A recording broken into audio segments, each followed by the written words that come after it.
Mengapa setiap mendengar hal tentang orang lain, otak cenderung berpikiran negatif daripada netral atau mungkin positive thinking? Terlebih jika kita memang sudah mengetahui sosok orang yang sedang dibicarakan dan ditambah dengan pengalaman yang tidak mengenakan yang pernah dilakukan oleh orang itu. Seakan sosok itu tidak memiliki sisi kebaikan, yang dominan terkenang dalam memori selalu yang buruk-buruk saja. Otak selalu mencari celah untuk menyangkal kebenaran yang sebenarnya belum tentu terjadi.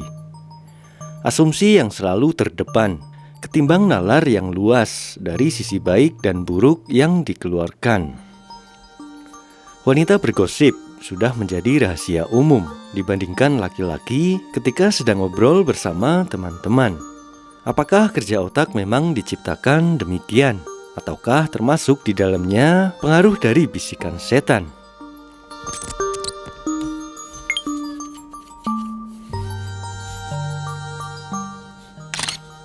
Pernahkah kamu merasa aneh pada diri sendiri saat mendengar nama orang disebut, terutama jika kamu sudah kenal atau pernah berurusan dengannya? Yang pertama kali muncul di benakmu adalah sisi buruknya. Bahkan ketika yang dibahas hanyalah hal yang kecil, tak jarang pikiranmu langsung menuduh, mencurigai, atau bahkan mencela dalam hati. Mengapa bisa seperti itu? Apakah otak kita memang diprogram untuk menjadi semacam detektif yang dengan cepat menarik kesimpulan berdasarkan bukti-bukti yang bahkan belum tentu akurat? Detektif yang selalu berpikir negatif dengan berbagai motif di baliknya. Detektif yang tidak mudah percaya dengan perkataan orang lain. Ia hanya percaya dengan asumsi yang ada di kepalanya. Karena ia merasa paling mengerti, dan dengan segudang pengalamannya, ia menjadi yang paling benar. Padahal realita tidak selamanya seperti itu adanya. Bisa jadi ini adalah bentuk perlindungan diri, mekanisme bertahan dari luka lama. Namun yang menjadi pertanyaan, apakah pikiran semacam ini masih tergolong sehat? Ataukah ini justru jebakan yang membuat kita terus berada dalam lingkaran asumsi yang menyesatkan?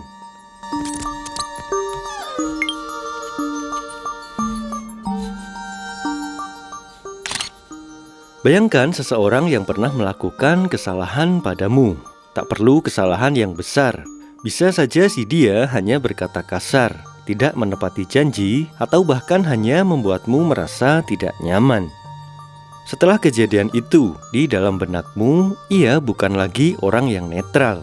Namanya menjadi simbol dari pengalaman yang negatif. Dan ketika namanya muncul lagi dalam obrolan, memori yang tidak mengenakan itu otomatis terputar kembali, alias callback. Bahkan jika sekarang dia sudah berubah atau melakukan kebaikan, otakmu cenderung menolaknya dan tidak mau untuk percaya. Mengapa hal itu bisa terjadi? Karena otak manusia suka dengan yang pasti-pasti, dan hal yang pasti bagi otak adalah memori pengalaman di masa lalu. Padahal manusia terus berubah dari waktu ke waktu. Situasi dan keadaan juga tidak selalu sama. Tapi memori, ia punya cara yang licik untuk mengunci seseorang dalam versi terburuknya. Seakan berkata, dia itu adalah orang jahat, titik. Otak manusia tidak mau ribet, pengen yang simple-simple aja, dan cepat dalam berbagai hal.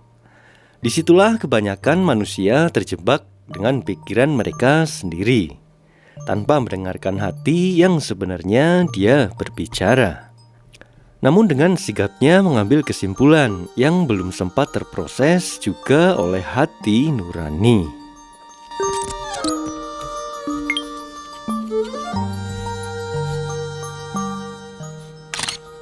Saat otak kita menerima informasi, ia punya dua opsi pilihan. Menerima dengan nalar yang terproses melalui berbagai sudut pandang, atau hanya memproses lewat prasangka. Dan sayangnya, jalan prasangka itu sering diambil karena lebih cepat dan lebih mudah. Karena ia tidak perlu fakta, Cukup imajinasi dan sedikit bumbu dari pengalaman, maka lahirlah kesimpulan dalam bentuk asumsi. Asumsi adalah musuh utama dari pemahaman nalar yang jernih. Kita seringkali merasa sudah tahu kebenaran, padahal itu hanya menebak-nebak saja. Kita mengandalkan feeling yang terbentuk dari luka, trauma, dan interpretasi secara sepihak. Kita menolak membuka ruang untuk versi lain dari cerita, karena versi kita terasa sudah yang paling benar. Inilah mengapa pola pikir detektif bisa jadi berbahaya. Ia mampu menciptakan cerita sebelum fakta yang sebenarnya terungkap. Ia menggiring logika berdasarkan emosi dan pengalaman buruk di belakangnya. Padahal tidak semua hal perlu dipecahkan seperti halnya kasus kriminal.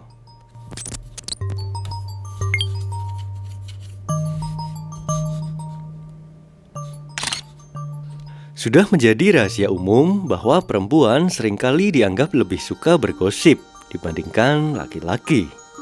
Namun benarkah ini soal jenis kelamin? Atau ini hanya stereotip yang diperkuat oleh kebiasaan sosial? Faktanya, semua manusia, baik laki-laki maupun perempuan, mereka punya kecenderungan untuk membicarakan orang lain. Hanya saja cara mereka yang berbeda. Laki-laki bisa saja membicarakan orang lain lewat sindiran atau candaan. Sementara perempuan memang lebih ekspresif dalam berbagi cerita. Tapi mari kita kembali ke otak. Apakah otak wanita memang dirancang untuk lebih aktif dalam urusan sosial dan emosional? Jawabannya iya, dari sebagian penelitian yang menyebutkan demikian. Otak perempuan memiliki koneksi antar bagian yang lebih kuat, terutama dalam pengolahan emosi dan komunikasi. Namun ini bukan berarti pembenaran untuk menyebar gosip atau memperkuat asumsi negatif. Karena pada akhirnya ini bukan tentang otak, tapi tentang pilihan. Kita bisa memilih untuk menyampaikan sesuatu dengan bijak, atau membiarkannya menjadi ladang dosa yang tumbuh dari kata-kata yang sebenarnya tak perlu untuk diucapkan.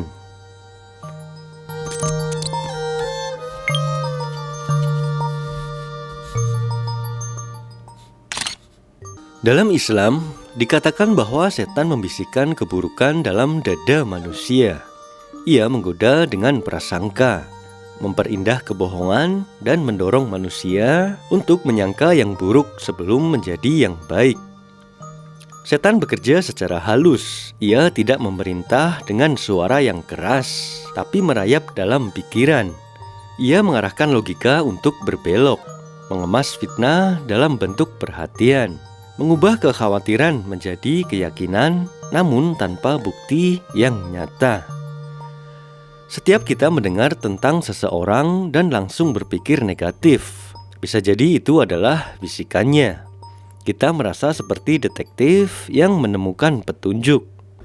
Padahal bisa jadi kita hanya sedang digiring menuju kebohongan yang membunuh rasa adil dalam hati nurani.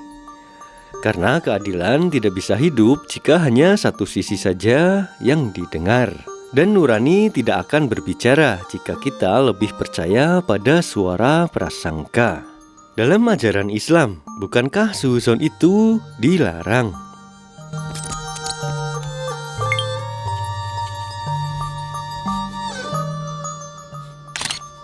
Mungkin tak bisa kita hentikan sepenuhnya pola pikir detektif ini. Karena otak kita memang dibentuk dari pengalaman, luka, dan logika pembanding. Tapi kita bisa melatih diri untuk bisa lebih waspada dalam menilai, lebih sabar dalam menyimpulkan, dan lebih luas dalam memahami. Saat mendengar cerita tentang orang lain, alangkah baiknya untuk diam sejenak. Tanyakan pada diri sendiri, apakah aku sedang mendengar dengan hati atau dengan luka lama yang masih belum hilang bekasnya? Jika ingin menjadi detektif, maka jadilah detektif yang adil, yang menyelidiki dari dua sisi, yang memeriksa fakta, yang menolak memenjarakan orang dalam kesalahan masa lalu, Jadilah detektif yang tidak hanya mencari siapa yang salah, tapi juga siapa yang butuh dimaafkan. Karena pada akhirnya, yang kita nilai bukan hanya orang lain, tapi juga diri kita sendiri.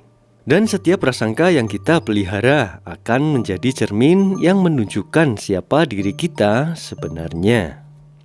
Pola pikir detektif bukan sepenuhnya salah. Ia juga bisa berguna saat diperlukan. Tapi jika digunakan secara terus-menerus, ia bisa menjadi jebakan. Menyebabkan hubungan menjadi rusak, hilangnya rasa kepercayaan dan hati yang mengeras. Belajar untuk mendengar tanpa langsung menghakimi. Belajar untuk melihat manusia sebagaimana adanya. Makhluk yang terus bertumbuh bukan sekedar produk dari masa lalu.